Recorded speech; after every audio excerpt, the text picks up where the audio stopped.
How y'all doing today? This is David, and I am trying to live stream from location. I'm trying to get the sun out of frame. How about that? There's your view of rural Trenton. How about that? Works, don't it? Yeah, there we go. How y'all doing today? I'm gonna get a drink. I came down here by the railroad tracks because I honestly thought there wouldn't be anybody here. Good to see you, bass angler. Whew. Well, it's election day. If you haven't done it yet, go vote. How y'all doing? Good, how are you? See, the lovely citizens of Trenton. Like I said, wasn't expecting there to be anybody on this back street next to the railroad. Like, I'm literally beside the railroad tracks. That is Lookout Mountain. Let's see here. You can't see Sand Mountain, it's through those trees there, but the Trenton is in a valley between two mountains. There we go. So today, since I'm remote located,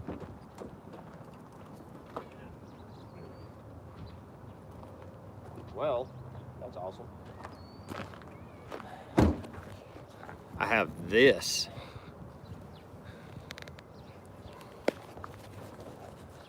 Man, back in the day, they used to go all out with photography cases. Look, I got the Fujika put back together. Awesome, Drew. I'm glad you went.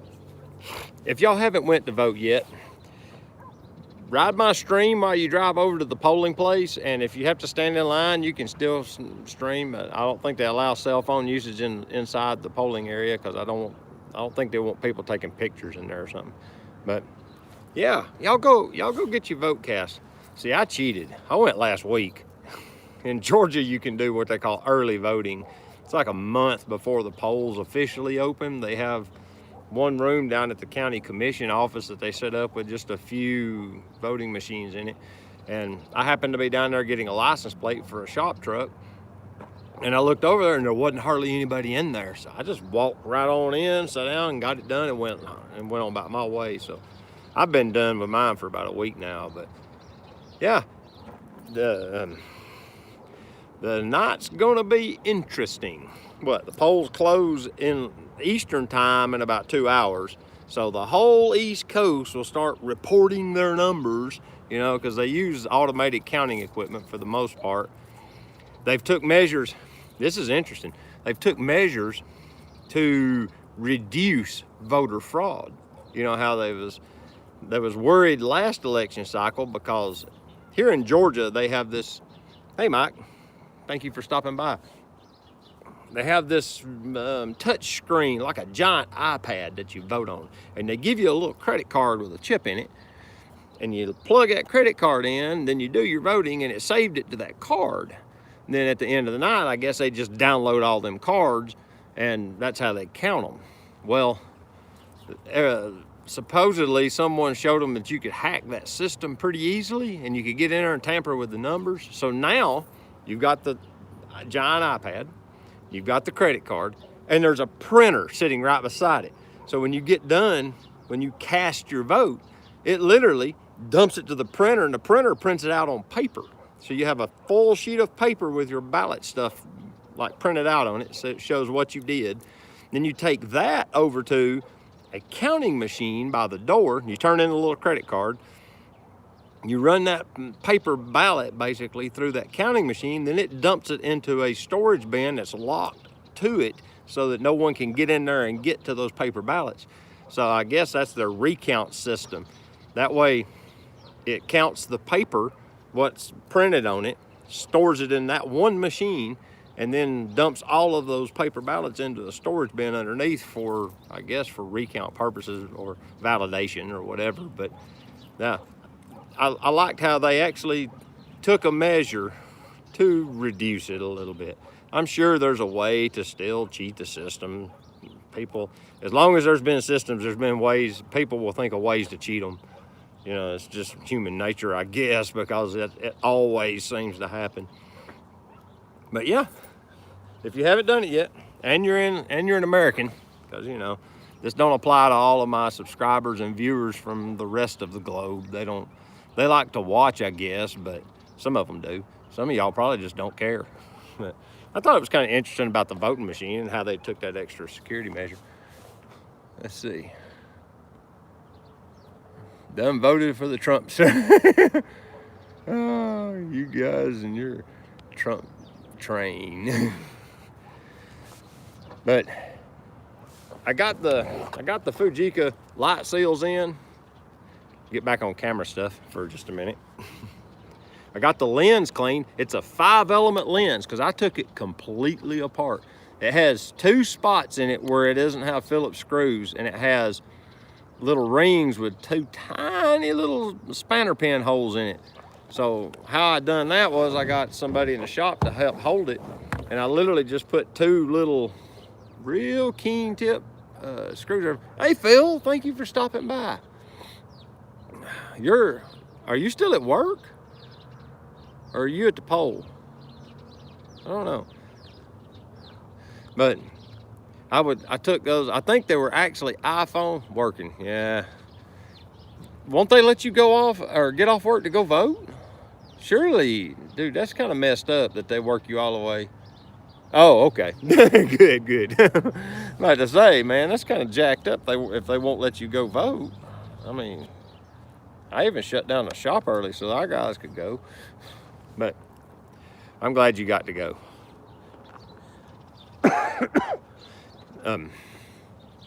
Hey, Tell. Hey, thank you for stopping by. There's someone that doesn't care about the election. That's awesome. But yeah, what I was talking about was this 50mm f1.6 lens. And I took it apart to clean the fungus out of it. Where am I at? All right. Phil asked where am I at, so I'm going to show you. I am remote streaming today. Here's the wonderful Dodge. The gray building right there is the train depot in Trenton. Well, it's the original train depot, because if you look over here, there's the train tracks. I'm down by the tracks. But that used to be the Chamber of Commerce for some reason. But right over here, I look over this way, that's the ball fields in the city. That's called Jenkins Park. Right around the corner over there is like a playground for small children. And then, but I've come down here next to the railroad bed just to kind of do something different and just have a different backdrop for you guys to look at, so you don't have to look at that wall behind me again. Let me see here. Let me pull down my chat and see what else everybody said. Where is Aaron? Aaron is on a road trip, so he is currently unavailable. He's been working some crazy hours over the last 3 or 4 weeks. He's a software engineer or a IT specialist. He does something with networking and computer systems and software, and the company he's been working with has been working him like crazy over the last, seriously, 3 or 4 weeks. And I'm talking like 70 and 90-hour weeks and stuff. It's just been ludicrous. So he's on a road trip today, and he's not available, or he would be joining me and I would be in my office. But the iPhone streams really well, so I figured I'd just bring it out here and do it remote. But that's where Aaron's at. But with that Fujica lens, what I was saying is it has 2 of these like rings with 2-pin spanners. So I took some, I think they were iPhone screwdrivers. They're little keen tip screwdrivers, and I just pushed them down in it. Had a friend hold the base of the lens, took another screwdriver and turned them and broke them loose and got them apart. Because there was 3 elements compressed into the rear assembly. You have, the rear element, and then of course you had 2 intermediate ones there, and they were all sandwiched together, and there was fungus between every one of them. So I had to break that system down. There's 2 elements in the front and 3 in the back. I'm thinking, was there another one? There's 2 captured together in the front. That's the front element and the one right behind it. Then there was those 3 in the back. Hey, how you doing, Adrian? Thank you for stopping by. Hola. There we go. I'll talk to you a little bit best I can. I know like this much of your language. I know a few numbers and a couple of letters or colors, and I'm trying to learn a little more Spanish. It's really difficult for me. Mike Mitchum asks, dumb question, but what causes fungus in a lens? And condensation. I think, honestly, I believe it has more to do with the interaction with the human and temperature. I believe like our exhaled breath, when you hold this camera to your face, your exhaled breath fogs the camera, okay? And I think over time, some bacteria from your breath gets in the lens and it starts to grow on those lens elements, especially if they're kept in a warm environment. You know, if you keep it in the house and you keep it in a dark area so that you don't get any UV light in there to kill it. But I'm speculating, I honestly don't know.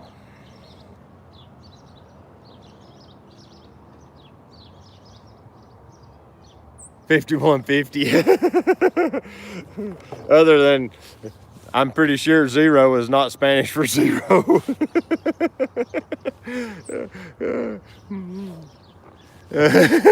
Yeah, good try. Can't you kill fungus with UV light if you catch it in time? I have heard that too, but I was afraid these were so bad that when you looked through the lenses, if you looked straight through, it just looked dingy. You couldn't really see it. But if you held it at a slight angle, the light would reflect off of that fungus, and it looked honestly like you had took like a clear, like super glue, and just kind of just drew lines on the lens. You know, it was clear, like looking just little squiggles all over it. And then when I got the elements apart,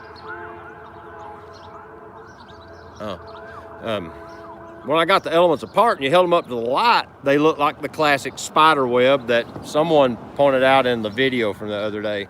I can't remember who it was made the comment, but yeah, it did. It looked like it'd be a spot and then a spider web where it grew out from that spot. And I just used 91% rubbing alcohol, washed all the elements, used the paper tissue lens cleaning cloths, cleaned them all real good with that. Then took chamois, you know, the little, I have several brand new lens chamois cloths. I took one of those while wearing exam gloves, wiped that all off to get the dust off best I could. Then went and got one of those little sticky things that you use to get the dust off your iPhone screen before you put a new screen protector on it. Got the dust off best I could, and there's only about 3 dust specks in the lens now. Yeah, I still didn't get away from hitting dust between them elements, but it's together, and the kids are over there hollering. Looks like teenagers. I may be in trouble. But yeah, there's one little spot that still has what looks to be it may have etched the coating, because I rubbed that lens like mad. I washed it in alcohol, literally probably that one lens up for 5 minutes to try and get that one speck off, but it just wouldn't come off. So that's making me wonder if it hadn't etched the coating. But it's over in the corner. It's on the edge of the element, so the lens looks really good. Looking through it, you can't even hardly see it. So I got it put back together. It took a little bit of doing to get that detent ball in the aperture click. Once I figured out how they put the lens together themselves, it has a lock deal for some kind of automatic aperture control. It has like a mode that'll allow that.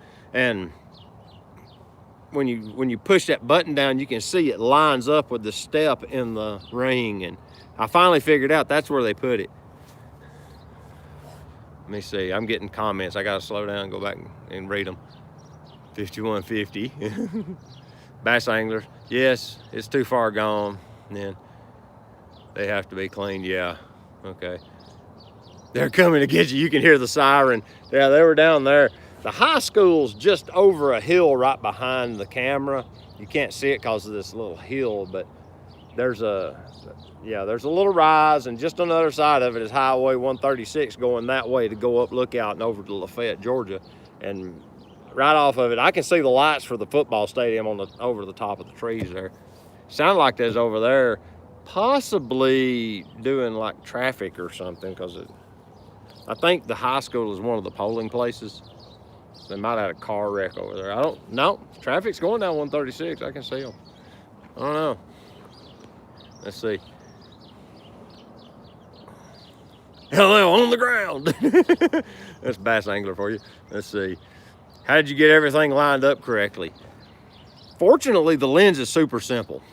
It literally is 5 elements in 2 groups. And so it was very easy. Like what you saw in that photo, I screwed that little cap off and took those 3 lens glass elements out, and that was the whole lens took apart, short of taking the little linkages off of the aperture ring and the iris mechanism. I didn't bother dismantling any of that because I didn't need to. Short of that, it literally went together pretty easy. I was kind of surprised at how easy it went. The toughest part was getting that little ball detent back in the aperture click, you know. And once you see there's a little button and it's got a little hump it's got a leaf spring in it, and it had a little low spot in that leaf spring. You line that up with that ball bearing, and you could push it down with I used a little machinist screwdriver and worked that ring over it. It held it in place until it snapped on. Once it did that, it worked perfectly. But it was actually quite easy to work on. The whole lens is plastic. Every piece of it except for the glass elements and a few of the parts of the aperture, and I think the aperture ring is aluminum. The aperture mechanism is made out of whatever it is, but the housing and all of the little support structures for the lenses and everything is all plastic. It was super, super low budget. They didn't spend hardly no money on it. Phil says, did you make a video?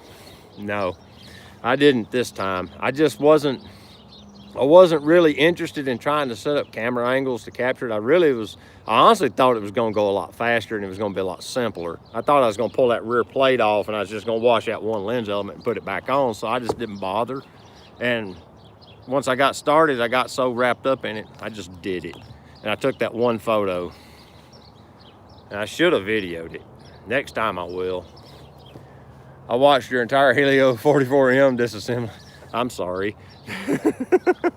At least I did time lapse putting it back together so it would go quicker. That was pretty painful. I watched it a time or two. Let's see. Jean-Claude Ben says, interesting. I may try that if I find a cheap lens on eBay. Yeah, I bought this one off Facebook Marketplace. I bought the camera for the lens because, see, I shot with Phil's lens. I think Phil has the 55mm f2.2. Isn't that the one you have, Phil? Yeah. He let me shoot with it in Chattanooga one day. He had an adapter to fit the XT3, and I stuck it on mine and shot with it, and it rendered beautiful photos. So when I seen this Fujica on Facebook Marketplace, and it was like, seriously, I think I come to an agreement of like $20 for this. And it come with a little camera bag, and there was a bunch of stuff in the bag. Yeah, you got the 55-1.8, okay. But I went and met them and picked it up, and I gave it a good once over, just glanced at it and was like, yeah, and fired the shutter, and it worked. And yours is metal. This one is not. It looks like metal, but it's plastic. It's kind of sneaky how they done it. It make it look like aluminum, but it ain't, because when I run the screws in it, you can see it's plastic. But yeah, that's when I got it home. That's when I realized the light seals were shot, and then when I took the lens off, I saw the fungus. But I got an adapter already for the XT3 too. So, but right now I got a roll of film in it. So I'm gonna shoot this roll of film up and see what the light leaks look like, because these cameras are starting to get really popular. Well, not Fujica in particular, but 35 millimeter SLR cameras are getting popular again. There's a whole subculture that's really gotten interested in shooting film. And these cameras are becoming popular again. And if I can bring one back to life, put it in the hands of some young photographer who wants to take photos, I can give this camera to somebody. And I think seriously, $20, maybe $30 for all of it. It was cheap. It was cheap enough that it was worth it to me to try and bring it back to life. Let's see, I missed a comment. Bass Angler says, Phil, which Nikon wide angle DX lens would you suggest? If I was gonna pick one, it would probably be something in the 10 millimeter. Don't they make a 10 to 16 DX? Isn't that their wide angle DX lens? And I believe it's 10 to 16 millimeter. I think it is. They might make an 8 mil. I don't know for sure. I'm pretty sure they make a 10. Hey Grant, thank you for stopping in. We're election day non-coveraging. We're talking about photography. Look what I got going, Grant. I got the Fujika running. At least I hope I do. We'll know in a day or two. I'm gonna try my best to run this roll of film out tomorrow. Then I'll put it in the shop, get it developed. I'll know, and before I run 2 rolls, I'll see if this one's coming back clean. Let's see. They make a 10 to 20 and several others. Okay. If you're wanting wide angle, I'd definitely look at that 10 mil, because I can tell you right now, 18 millimeters ain't all that wide on DX. It just ain't. If I put, well, yeah, like my 18 to 55 on my XT3, it could be a lot wider at times. Bass Angler's asking, where's Joy? I don't know. I seen where she posted. I think she's done went to the polls, so she's free. She may be doing something else. She probably don't know I'm streaming. Phil said he doesn't have the perfect suggestion for an ultra wide DX lens. But I got all kinds of camera gear. Oh.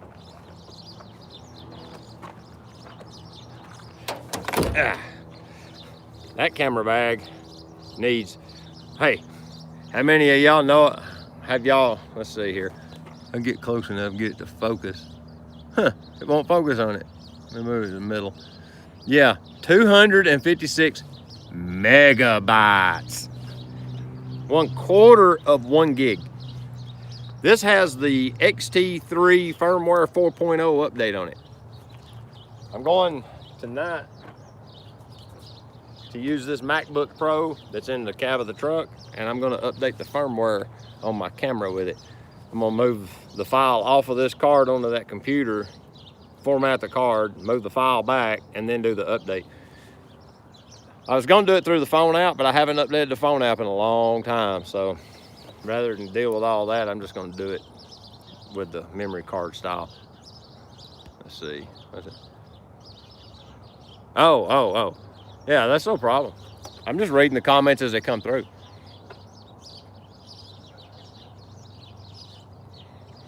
Bass Angler says the 10 to 20 has great reviews, but it has a plastic mount. I used to be real down on plastic mounts because I was a purist, you know, of metal mount technology, because of course a metal mount is more durable. But I'll be honest with you, I've got the 18 to 55 kit lens on that D40. Plastic mount works fine. You know, we as a community tend to take pretty good care of our gear. The guys and gals in my circle, and Phil's circle too, I'm pretty sure, because the guys and gals that are in Phil's circle are a little more into more expensive lenses, but we don't tend to like beat our gear up. So, you know, unless you drop it, which you could break a metal mount lens, you drop the camera. So, you know, it's okay. I think it'll be fine. And it's not super heavy, so, you know, you're not putting a lot of leverage force on it. Got this I'm gonna try to use this in the morning. Now, y'all haven't seen the video yet. Notice the color of these propellers. Notice that they're blue. It's because I just replaced the yellow ones that was on it. There's gonna be a video come out, I think it's in December, about an urbex trip where I was flying this drone and I think a Osprey attacked it. You'll see. Fortunately, it recovered, but yeah, that's why it now has blue propellers. I stuck blue propellers on it last night. That was my, I'm bored and want to do something in the house task last night. Charged all the batteries up. I'm gonna try to get some interesting drone footage over the weekend, over the next day or two. Trying to use it more. Oh boy, you know what I hear coming? The train. How about we do this?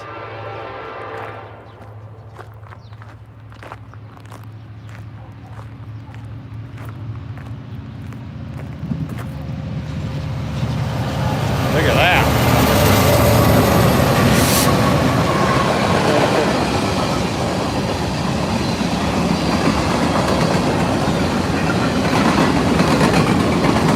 This'll go on for a while.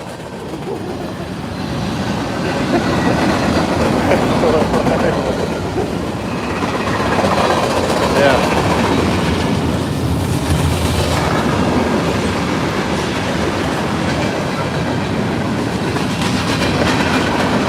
There's Joy. All right. Woo. Now, is that still loud? Seems like it's loud. Let's see here.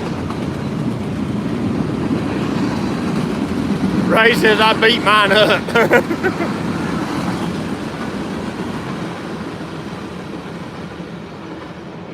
Oh, okay. Kirk Williamson. Ah, finally. Phil said he likes the Tokina 11 to 16 bass angler. Yeah, this rail is the main north-south Norfolk Southern rail between Chattanooga and Birmingham. It sees a lot of freight. Typically, that was a short train. Typically, they're twice or three times that long. They'll come out of Tiftonia and they'll have 150 cars linked up.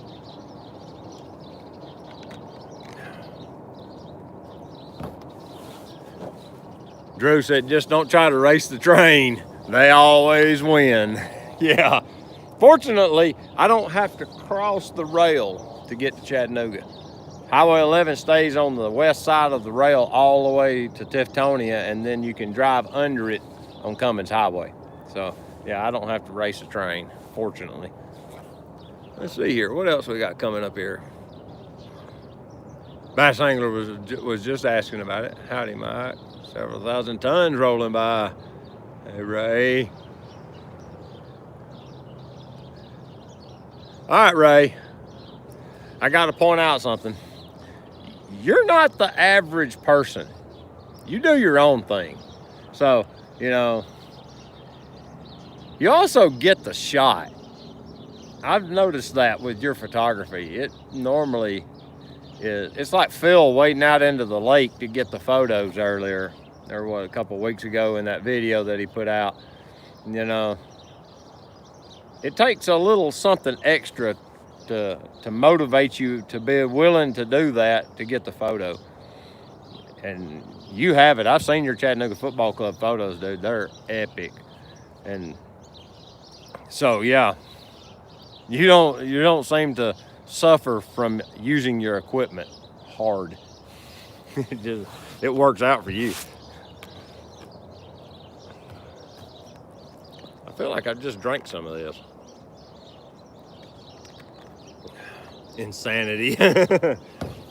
Ray's photographs are amazing, guys. And if y'all haven't seen his photos where he goes down and photographs the soccer team in Chattanooga, they're incredible photos. It is. It's shocking how good they are.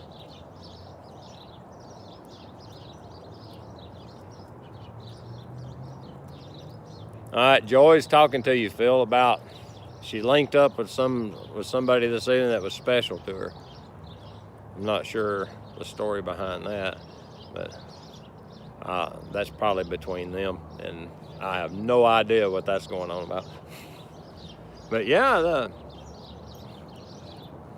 let's see here. I actually have the D810. It's over there. I actually got the D810 put together and back in the house and cleaned up. I think there might be one little speck in the corner of the sensor, but I wasn't worrying with it over that. But I've got it reassembled back into a photography camera, because I'm gonna try my best to get some comparison video of it with the Leica CL and it with the Z6 running the same lens. The plan is I'm gonna, I plan to do, somebody wanted me to do portraiture with it. I don't remember who asked for it. Tech Assist was one, and I think Lazy Dog was the other. I think Lazy Dog wanted to see the Z6 compared to the 810, because he's wondering if he should upgrade his 810. I'm gonna be honest with you, no. The D810 is a fine camera, and I just use it. After buying the Z6, which is a phenomenal camera as well, it's, in my opinion, they're kind of equal. You know, you gain a few things that the Z6 brings to the table, like IBIS. It does have IBIS. It does bring a little smaller form factor, and you know, you get the EVF. To me, that's a really big deal. I really like an EVF. If I haven't said that before and you haven't noticed it, I really like the EVF idea. But the D810 has screw drive focus for all the AF series lenses.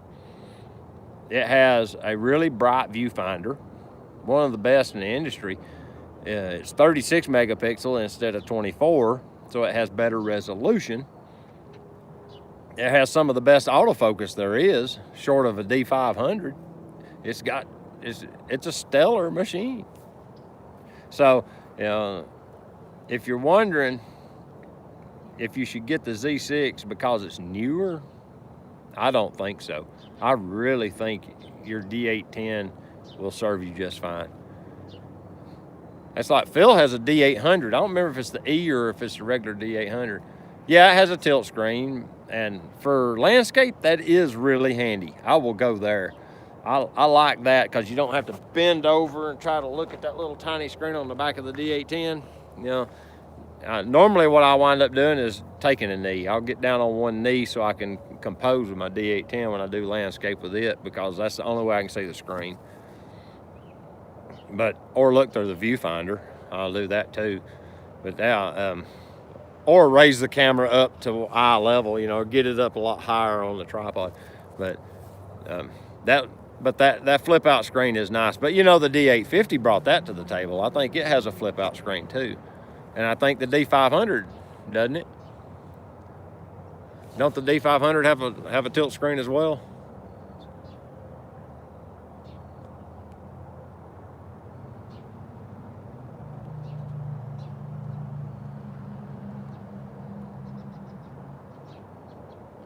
Yeah, Phil says Ray is an excellent musical photographer as well as sports. And I saw some of his concert photos, and his concert photos are amazing as well. Which now, we got to give Phil a little credit here.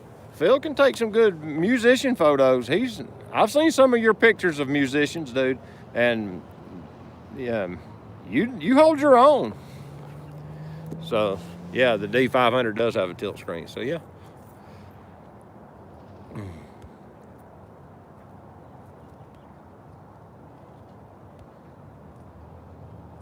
Yeah, and Bass Angler says the D850 has been seen as low as $2,500.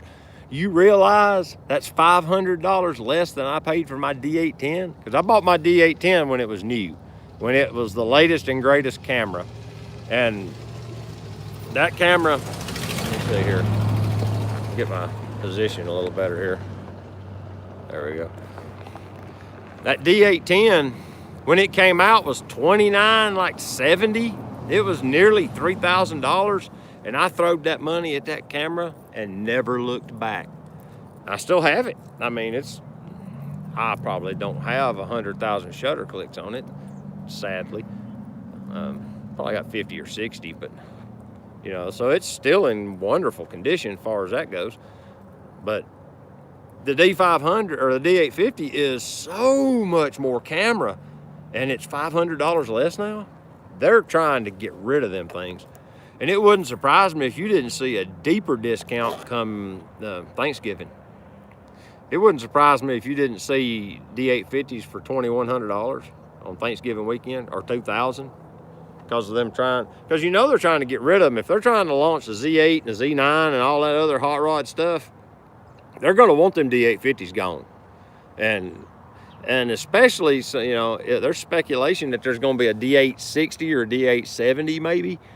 And if that's the case, you know, kind of bringing that 750, 780, bringing that 850 up to that same kind of thought process.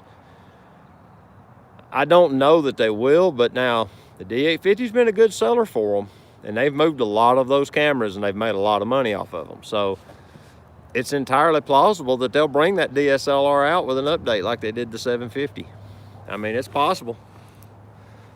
If that's where their money's at. Cuban rum's in the house.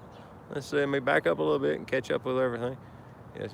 Sorry, I'm late. You're not late. I started early.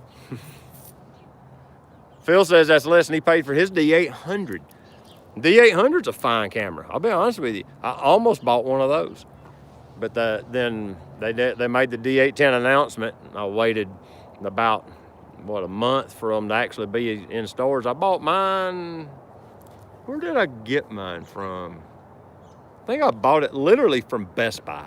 I'm pretty sure I bought my D810 from Best Buy. They actually had them.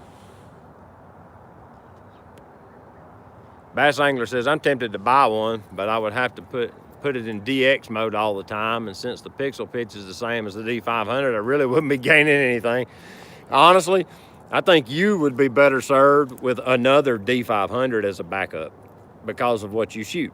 It just makes sense to get the D500 or a Z50. But, you know, if you're going to shoot birds, get another D500. They're giving them away.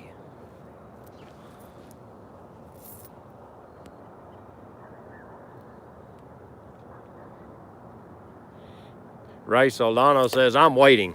I kind of want a Z6 Mark II, but if the D850 gets below 2K, it will be hard for me to pass it up. I'll be honest with you. Man, yeah, that'll be hard to walk by. It would. Man, that's a lot of camera for that much money. That's a lot of camera. Bass Angler said that's what Nikon is saying. The D850 replacement will be a DSLR. Cuban Rum says, I will get the Z6 Mark II over the 850 since he has both. Interesting. If the D800 had a tilt screen, this is Phil, had a tilt screen, I'd take it out for landscape from time to time. Yeah, to me, I don't know. I kind of like the D810. The display on the back is kind of lackluster on the D810. It's not very high resolution, especially when you hold it next to that Z6 display. It's just like night and day. It's like looking at a standard def TV and a 4K TV stuck side by side. It's incredible how much technology has improved on the displays. Did I miss something? Bass Angler said, yep, I'm going tomorrow. But yeah, those cameras, what? And Fuji just dropped an announcement. I saw Fuji Rumors posted a link that showed like everything Fujifilm makes in the X series is on sale. It was incredible, all the stuff that they were selling for super cheap. I believe it was Fuji. Nikon come out with their deals, and I believe Fuji dropped one today, and it was a bunch of stuff that was super cheap. Bass Angler says, me and Phil have the Z6 mastered. I am far from a master of that camera. I know like the scale is this big. I'm over here with like this much. you know. And there's all this over here that I don't use. I finally plugged it in and shot video with it the other day for I think the second time since I've owned it. It takes really nice video. The focus was kind of surprising. I put a zone focus box up and then sat down in the chair and adjusted it. I used that little mirror deal that we all bought at once and adjusted that square till it set around my head, and it worked.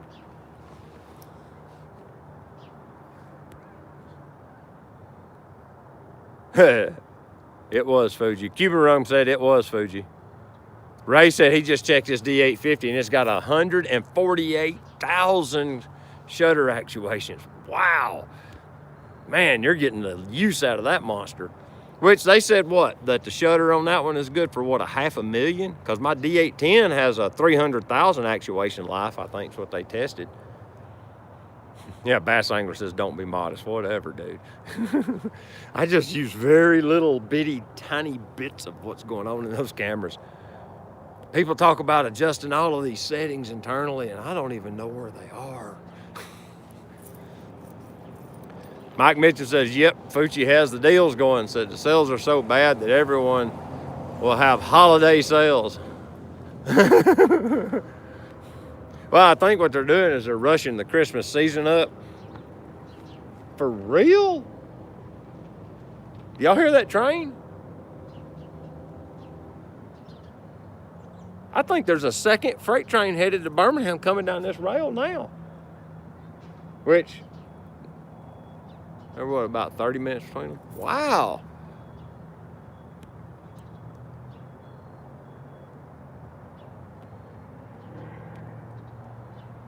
Cuban Rum said the video looks real good. Thank you. I'll continue to use it for my in-house stuff then. I ain't brave like Phil. He takes all his Nikons out, runs them in video mode, throws them off the roof of the car.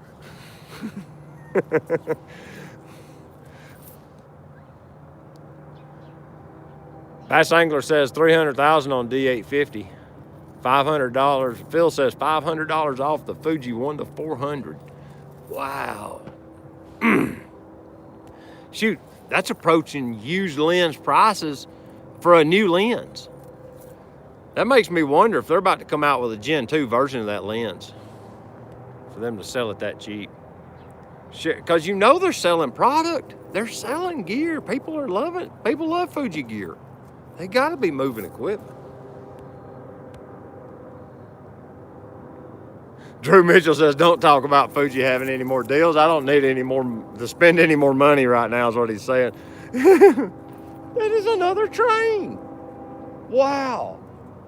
Here he comes. Yeah, look, train time, y'all. Let's see how big this one is.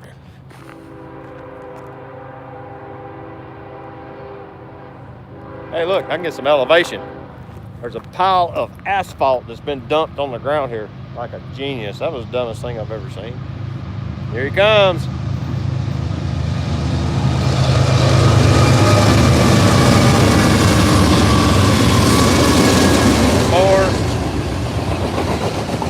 Four mainline engines. This will be a big train. There might even be a midline engine in this monster.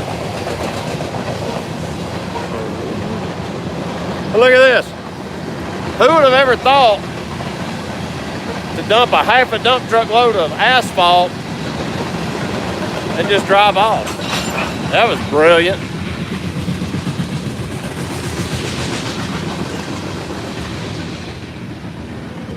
Thinking these cars are empty because they don't have the sound that it makes when the laden cars roll by. They're not squeaking near as much.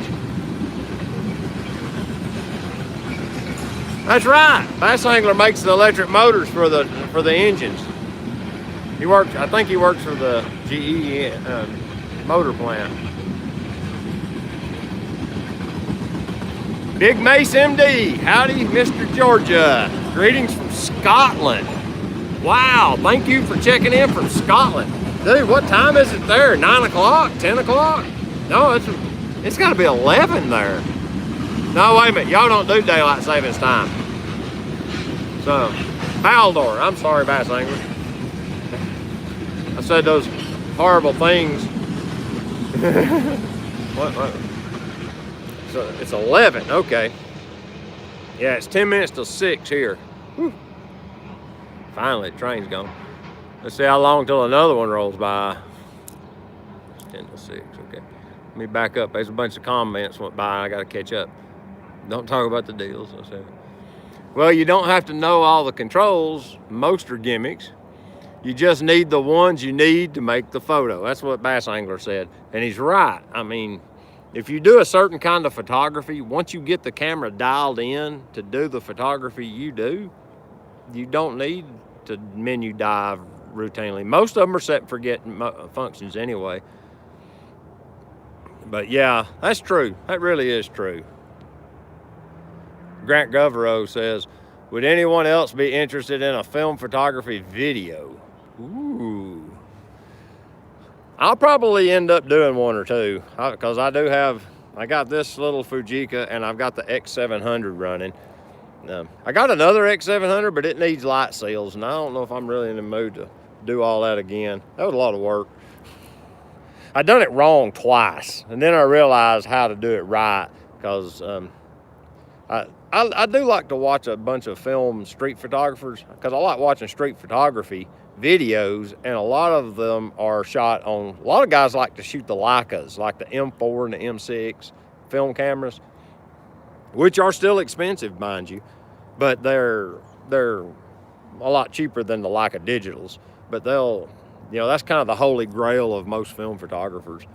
But there's a guy in, I think he's in San Francisco or San Diego. I don't think he's in Los Angeles. He might be. His channel is called King Japes, and he's a guy out in California, and he's the one that I learned how to do light seals from, because he does a video where he replaced the light seals in a camera he bought at a thrift shop, and when I seen how he done it, it made it so much easier. You put them on the door instead of in the camera, because there's a groove around the perimeter of the film door that the door sits in, and it creates a double bend joint so the light has trouble getting through it. And the original light seal is down in the bottom of that groove. To try and put it back down in there is almost impossible. So what you wind up doing, the best solution is you put the light seal on the inside edge of the door right beside that sheet metal edge that goes down in that groove where the old seal was. So it sits on this edge of the seal housing, and you still generate a light seal. So, and it's much easier to do. You just take scissors, cut you a little narrow strip off of that sheet and just stick it along that edge. And it literally took me 5 minutes to do it that way, and it worked perfectly. Okay, let's see here. Let me back up. I'm starting to get some interesting comments here. Well, they've all been interesting, but they're from around the world. They're not just from Chattanooga. Let's see here. Bass Angler says he makes the motors. He works for Ballor Motor Corporation out in Arkansas. Cuban Rum says, I really hope to be in Scotland this coming May. Is that a workshop or a photo walk or what? You got me interested. Joy Adams says, I love that you're outside with us. A great idea. Yeah, I just wanted something a little different. Tonight, Aaron wasn't going to be able to stream with me because he's on a road trip, and because of that, I thought I'll just do it with my phone and get out and do it somewhere different. Oh, man. You're killing me. All right, I'll get to that in a minute. Big Mac MD says, I pulled the trigger on a Z6 after a few of your videos. Nice. You'll really like that Z6. Moved from the D800E. I only have D and AI lenses. It's working great, all manual focusing. Thanks for nudging me in the right direction. Dude, I'm gonna tell you, manual glass ain't got a problem in the world. I love manual lenses. Well, you know that if you watch any of my videos. But yeah, dude, that kit will take great photos. You know, high-speed autofocus, you can get you a lens or two that'll do that if you need it. But for the most part, I haven't needed it much. Occasionally, there's an occasional need for a quick autofocusing camera, but not as much as you would think. Arib Iqbal is here. How you doing, Arib? Thank you for stopping in. He said, hi, it's been a while. What's going on? We're just chatting about cameras and stuff. I brought the Fujica back to life. I got the lens clean and I put light seals in it and got it all cleaned up. And I'm gonna see if I can get some decent photos with it. Let's see here. Thank you for stopping in, Arib. How about a film challenge? Woo! I don't want to see all the people on my channel unsubscribe. It'd be a film challenge for me. Y'all can come up with ideas to get me to take film photos. As long as it ain't with flash. Man, I don't want to have to use a light meter. I can just use the little meter that's in the camera and save myself so much headache. I don't even have one that'll measure flash, strobe power. I'd have to do some math on that to figure that out. Or take some test photos or something. Whew. The low light is incredible and the stabilization is great. He's talking about his Z6. Yeah, it shocked me how good it worked with high ISOs. I was taking photos at 10,000 ISO that on my D810 would look like 3200. It was impressive. Tail Curtin says the current time in the UK is 11 p.m. Man, thank you guys for, whoa, what's happening? Man, you gotta be careful. You hit one wrong button. Bass Angler says Dave is the manual focus master. I am. Man, what is it with you? What are you wanting? You needing something. That's what that's about. I like manual glass though. There is some truth in that. Cuban Rum says the Z6 is an amazing camera. Yeah, I kind of feel bad about it too, because to tell you the truth, I watched the heavy hitter YouTubers when it came out, it and the Z7, and because of their negative reviews of both of those cameras, I didn't buy one for a long time.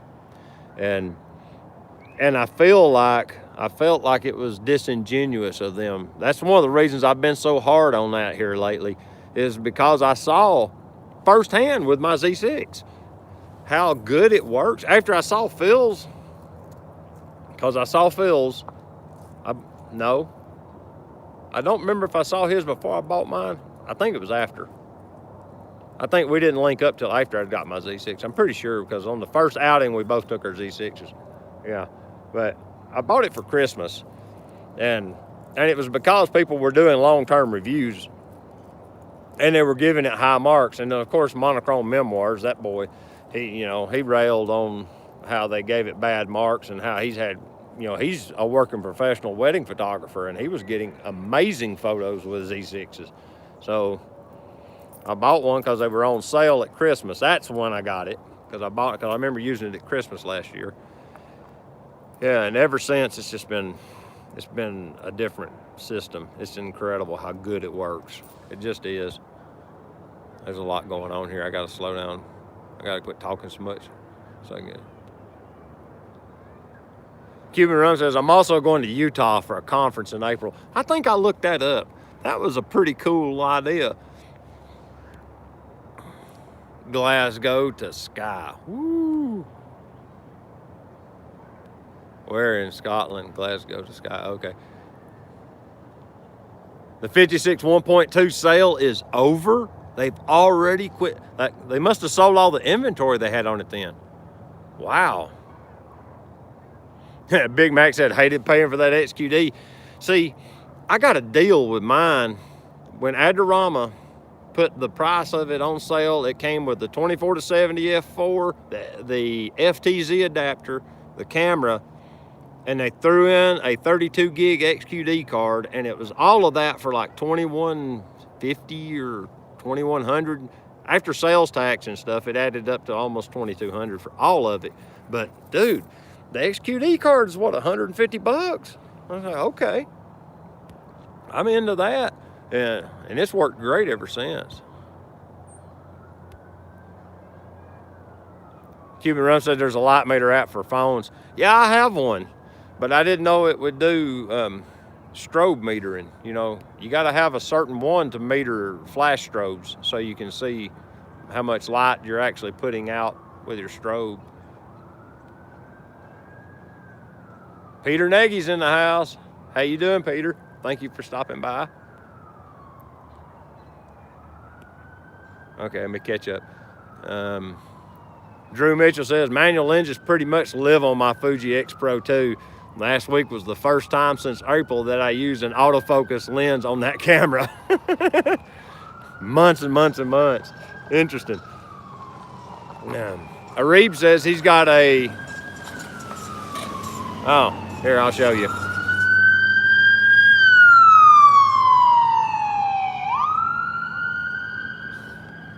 See what all y'all guys get to see when you do these outdoor live streams?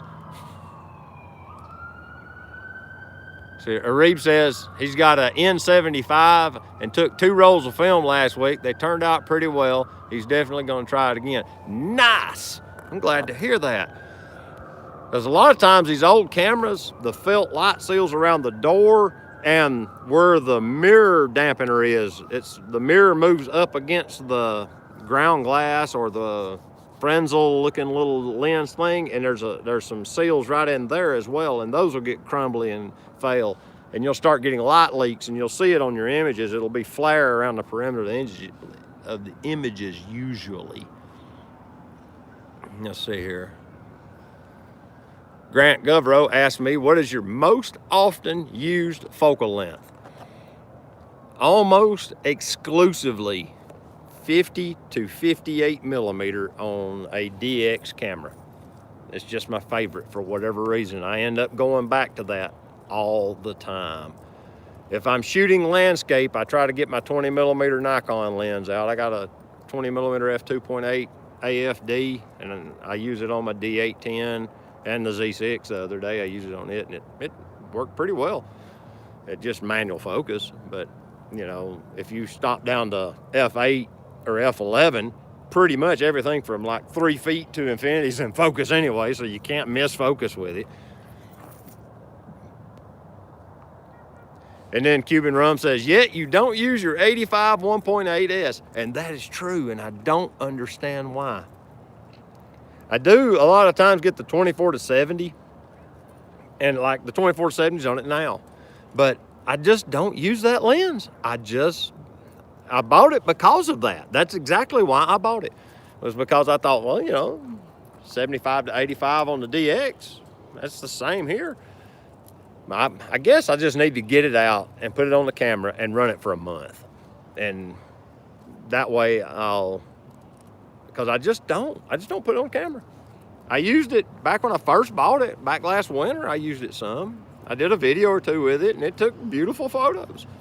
It's just, what I need to do is shoot night street photography with it, because it's got that nice large aperture, and it'll get me a lot more light. You know, because they say if you step down with the crop factor on the camera, you also lose aperture, but it looks to me like the same amount of light's coming through it anyway. But they say the aperture loses a stop as well. I don't know for sure if that's how that works, but I haven't never researched it myself. I'm just going by what people have told me. But on the, you know, f1.8, it's pretty large aperture. So, you know, people diss it because it ain't f1.4, but that's only 2/3 of a stop. Let's see. Man, there's some big comments here. I am way behind on. Ooh, man, y'all are talking like crazy. I'm not the type of, Bass Angler says, I'm not the type of person, bro. If credit's due, I give it. Thank you. I really appreciate that. Woody Mallory says, just going to have you get your 5 cameras set up for your live stream. Okay. If y'all didn't watch my video the other day till the end, Woody Mallory sent me an email, I think it was last Thursday, telling me that Peter Gregg does a live stream on Friday night starting at 10 o'clock. And I've seen Peter Gregg's videos, and like somebody said, he's not a super big fan of Nikon cameras. And somebody even left a comment, said that he railed on the Z5 without even seeing it. And he, you know, he's entitled to his opinion. I'll give him that, you know.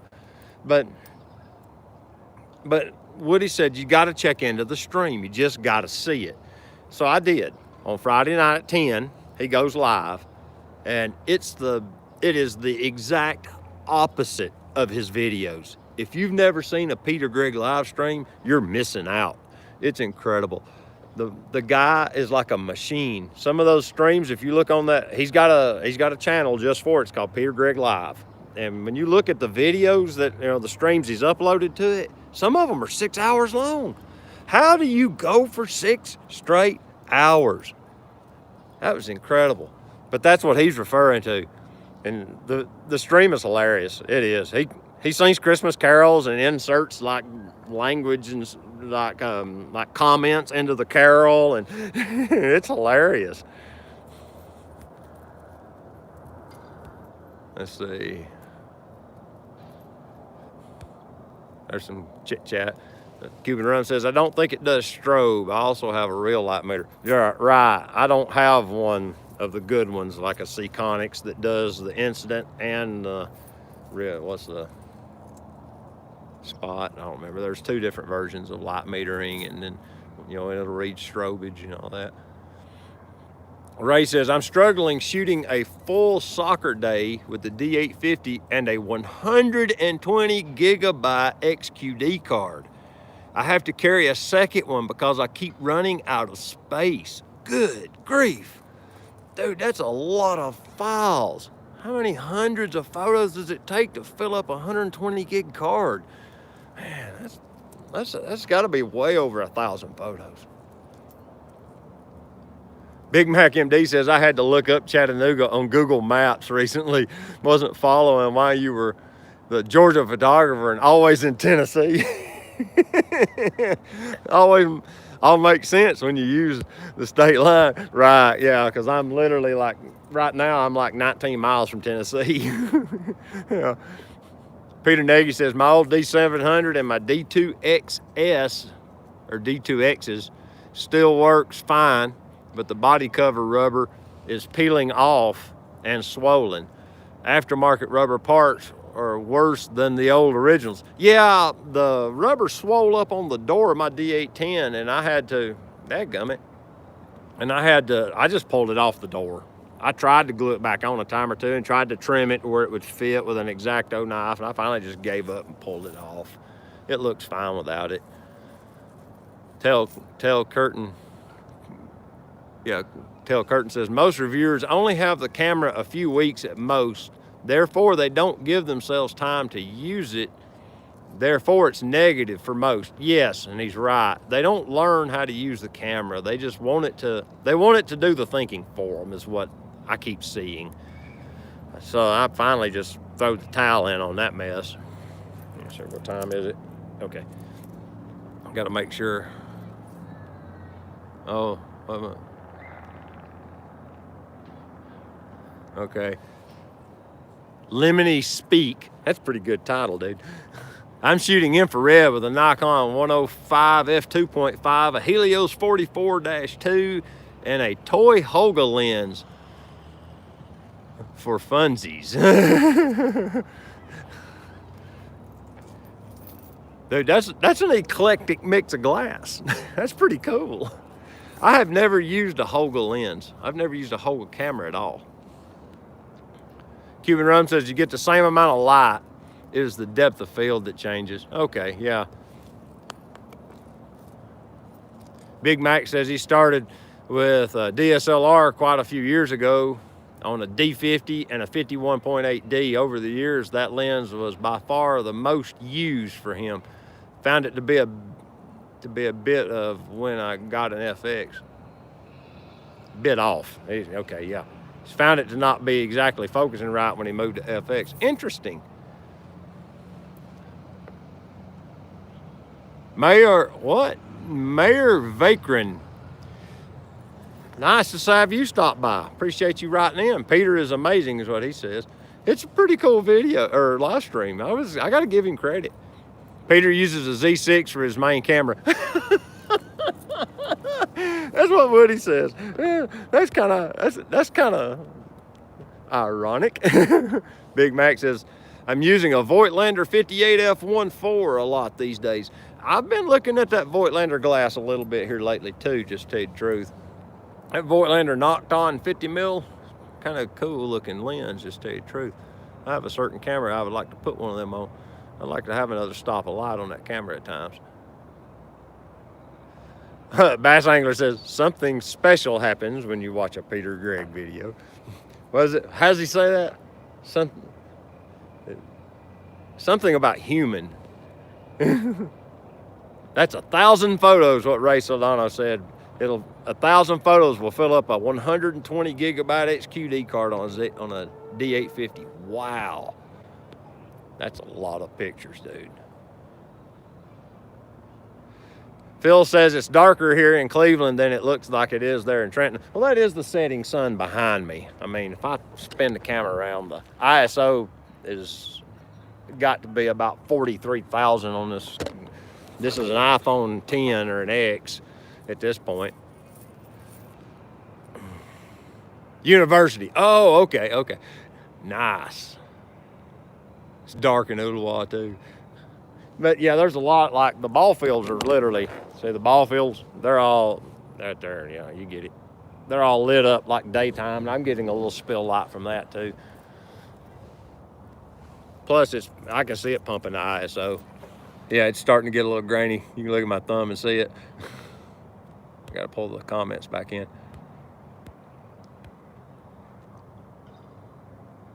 Lucky Kentucky, greetings from Germany. Okay, that's interesting. I think I'm gonna put this camera in the truck. Yeah, it's getting pretty dark now. I'll drop this down in the seat like that. I'll leave a bottle of water sitting there. Where's my car keys?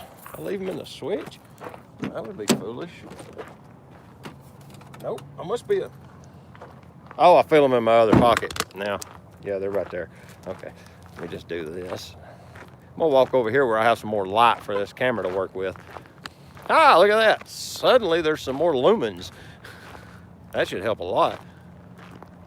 Yeah, there we go. Let's see. Greetings from Germany. Using a Z6, a D500, and my old D700. My main focal length is 58 millimeters and 20 millimeters on FX. DX, it'll be 35 and 50.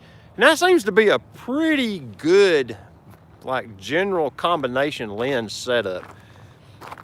Especially that 35 on FX. That seems to be a very preferred street photography lens for a lot of people, and general photography too. 35 seems to be a real popular focal length. And if I get right here, I can cheat and use all that light to light me. And I got rid of most of the ISO noise. Let's see here. I'll pull down the comments. Lemony Speak says, Hoga lens is a Nikon mount adapter to my Sony.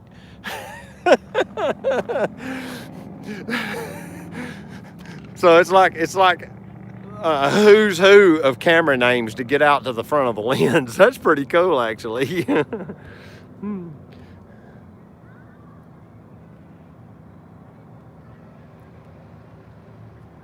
Bass Angler says, hi, Lucky. Lemony Speaks says, it got dark here around 5 or 6 o'clock in the UK. Yeah. I mean, you can see the sunset on the horizon. You know, you can see it.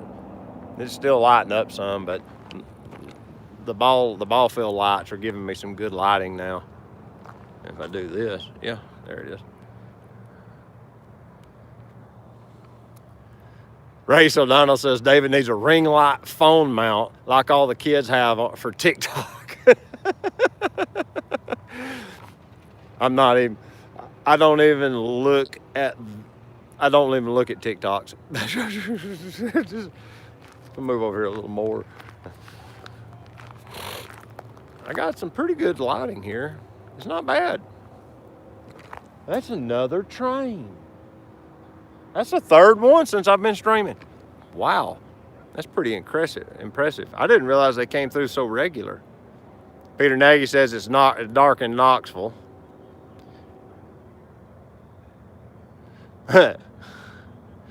Bass Angler said lenses start at 500 millimeter. They do when you shoot birds way over there. My 58 F2 is bubbly too. Yeah.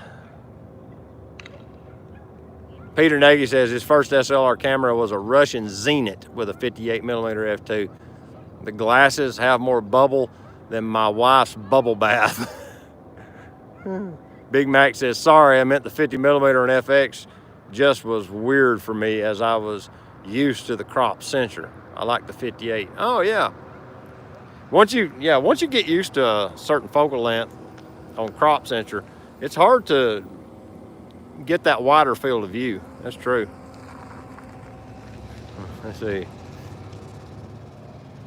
That's good. All the trains, commerce is moving. Yeah, that's you got a good point. Lucky Kentucky said, I watched your video about the Canon 58-1.2.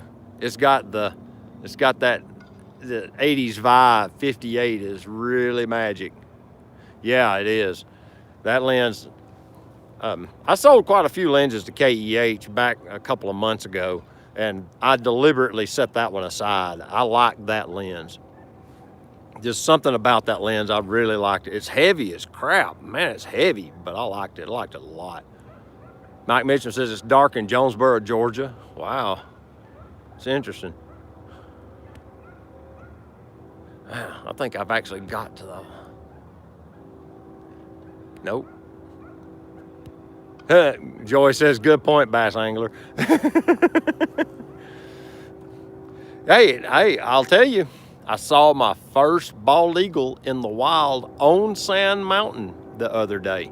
We were driving to Scottsboro, about a little community known as Rosalie, Alabama, and there was one on the side of the road. There was a dead tree, and it was sitting up in the top of that dead tree. Just surveying the, I believe it was, they had cut corn, and it was sitting there over in them cornfields. First one I've ever seen in the wild. I've seen a lot of ospreys and a lot of hawks, but I'd never seen an eagle in the wild that I was aware of. Here comes the train. Hey, you got the right angle. Y'all get to see him go by. Lemony Speak says, have you tried infrared photography with basic filter or converted camera? No, I haven't. Camera stuff. The lens and the D500 is the line. And then you get the camera and you go over the...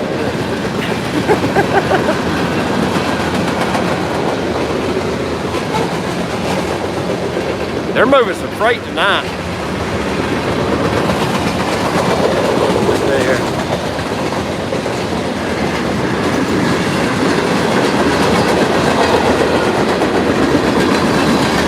Woody says the Nikon 17 to 55 2.8 DX lens is super sharp. Interesting. Nice. Joy says, did you get a picture of the trains? No. I'm live streaming. I didn't get a picture of anything.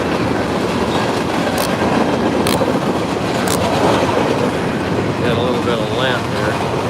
There we go. Oh, of the eagle. No, all I had with me was my iPhone and a 50 millimeter on my Leica. I didn't take a long lens of any kind. And we were doing 60 miles an hour. So no, I didn't get a picture of it. Yeah, Big Mac says, yeah, where's the photo? Bass Angler says, cool, they're coming in here too. Yeah, I didn't get a photo like a genius. Peter Nagy said he tried infrared with his D700. Surprised it works. Really? Interesting. Yeah. There, Lemony Speak says, I converted my own camera. My neighbor thought I was crazy, but I ended up converting it at the end of the day. I've seen some infrared converted cameras. I don't really understand it. And I understand the photos. I've seen infrared photos. They're awesome. It's a really interesting take on a black and white image to me. It's really interesting how that works. That's pretty cool. But I don't know how you do it. I don't know I know you remove something from the camera, don't you? Pretty sure you do. Yeah, like without breaking it. Yeah, really. That's the part that I would worry more about. Woody says, well, you can go back for a pick. They stay around spots they like. Oh, okay. So he may be in that tree more often than I was thinking. Interesting. You just remove the R cut filter off of the sensor. Ooh, now you're talking that devil speak, tampering with the sensor. We'll see if I can do this and get this phone to, there we go. Yeah, that works. Let's see here. Bass Angler says, I hope to get some good eagle shots in the morning. It's supposed to be 75 degrees though, so that will slow things down. 75, man, it's been like, it was below freezing this morning. It was like 31 here this morning. Big Mac says, you're playing with fire, you're tampering with that sensor. Yeah, you are. It's a piece of glass in front of the sensor. Oh, okay. So you just remove, huh?